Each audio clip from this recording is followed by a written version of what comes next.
Providence police continue looking into last night's deadly shooting in the city's West End. This homicide comes only days after city officials said crime is at an historically low level. 12 News reporter Sheena Losciuto takes a closer look at the data and has the latest from the public safety complex.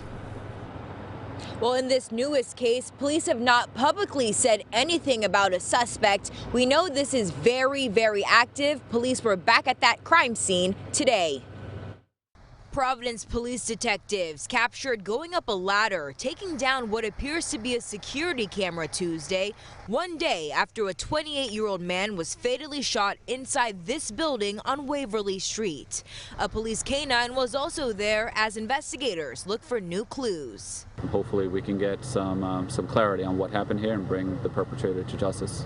The deadly shooting marks the city's 9th homicide of the year. Earlier this month, officials were touting low crime rates, noting that this could be the first year the city sees fewer than 10 homicides since 1972. I was just chilling with the guys and all we heard was some shots fly off, so it was just like, what's going on? Crime data is posted weekly on the Providence Police website. To put things in perspective, at this time last year, the city reported 23 homicides.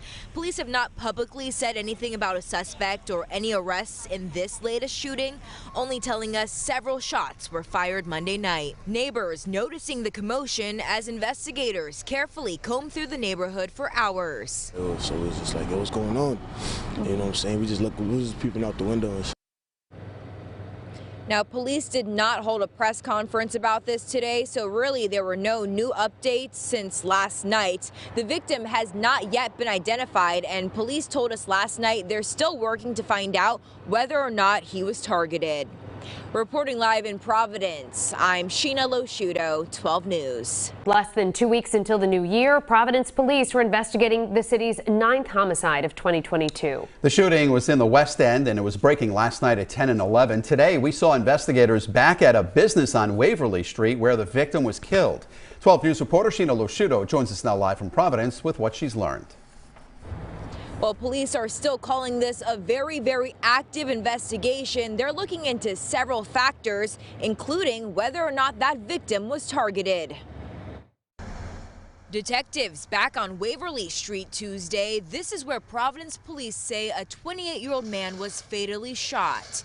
The investigation focused on this building, which police say appears to be a business that installs car stereos. I was just chilling with the guys and all we heard was some shots fly off, so it was just like, what's going on? This is where Waverly meets Cranston Street in the city's West End. Police haven't released many details, only telling us several shots were fired Monday night. So it was just like, what's going on?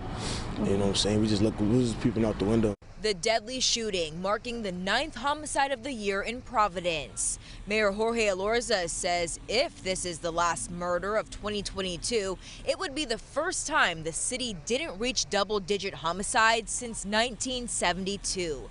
The outgoing mayor joined police on scene. Young man, you think about his family. We don't know much about him. We don't know whether he has kids, whether parents. It's just senseless stuff, and we just got too many guns out there. And we've been vocal on this for a long time. We need to get these guns off the streets. At this time last year, Providence police reported 23 homicides. That's according to the crime report posted to the department's website. In this most recent case, police have not said anything about a suspect. That's the most important thing right now, is just getting to the bottom of this and making sure that if we have someone, out there who did this, that they get brought to justice and taken off the streets. Now again, police are calling this a very active investigation. They have not publicly said anything about a suspect, but we do know they have been working around the clock. Investigators have also not yet identified the victim. Reporting live in Providence, I'm Sheena Losciuto, 12 News.